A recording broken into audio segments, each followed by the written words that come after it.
We have kicker Aidan Birr. On everybody's right, we have wide receiver Eric Rivers. Just for everybody's awareness, the 55-yard field goal obviously not only just won the game, but it did tie the school record for longest field goal in Georgia Tech history at 55 yards. So we'll go ahead and start. I think Kelly, we promised you. Yep. Obviously, you've had a lot of clutch kicks here and opportunities. What was going through your mind when you understood the scenario after the timeout? Obviously, you guys were going to go with the fire drill there. Yeah, I mean, we've worked that a lot throughout camp and practice. So, like, Coach Farrell and even Turbo, like, sometimes even without the team, like, we'll run out there and we'll do quick kicks. And then even, these past few weeks, we've practiced it a lot. And, I just definitely couldn't have done it without, my holder, the snapper, and then the line. I mean, it was a smooth operation. We all went out there. Everybody got set up. We had enough time, and I could sit back there for a second, and I was ready to go. So it's a good feeling, but that it went in. Chad. Aidan, did you know it was good when it left your foot? And then what ensued after that? Where did you go? Where did you run to? What happened? I felt pretty good off the foot.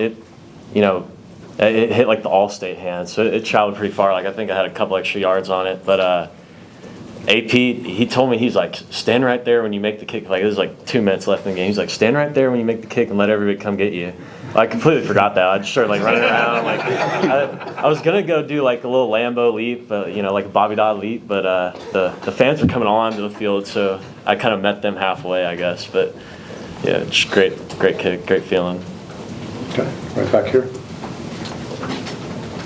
Eric, take us through, as an offense, getting him in position to win the game like that. How much confidence did y'all have knowing that what was going on, the possession, the time, and all that he was going to come out there and clip this game for you guys? Yeah, our trust in each other is unmatched, so I just figured that we move the ball and get him in position to make a play. He's going to be there and be ready to make those plays when his number's called. So we got all that trust in each other as a tight brotherhood, and we all trust each other in our locker room.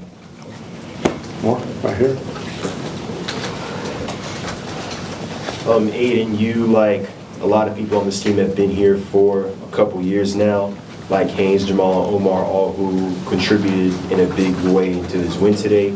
But when you see that last kick make it through the goalpost and you see the fans rushing the field, what's exactly going through your mind?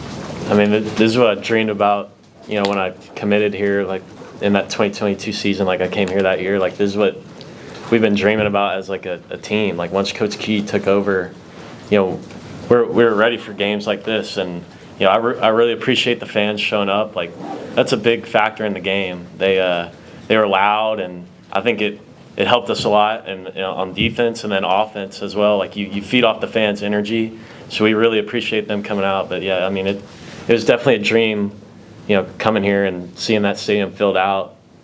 Real nice. Okay. Eric, this was sort of your first big game back here playing. What was it like to get that experience with the fans and all that, and then play in a game like this that was such a back and forth important game?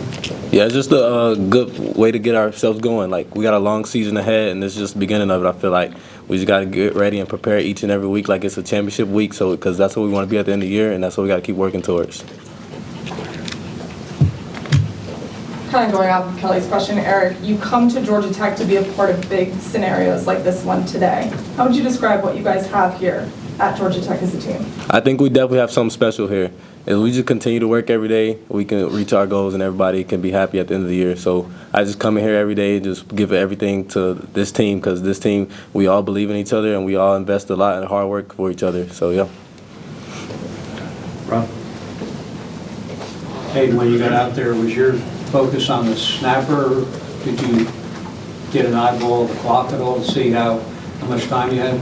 Yeah, I think I ran out there, and once I was I looked up at the clock, there was like 13 seconds left, and I knew, like, I really don't like to take my full steps because I want to have time to, like, look up at where I'm aiming for my target. And so, like I said, we've been working that situation, so, like, I'm ready for that, and the team's been ready for that. So I was very comfortable with the amount of time we had. And okay. Najee? Question for you, Aidan. Obviously, I know you practice it a lot, you go through the fire drill, but just how do you never allow those moments to become too big? I mean, you've hit a game winner against Florida State, you know, obviously do it again today. You've done this consistently throughout your career. How do you just never allow the moment to be too big?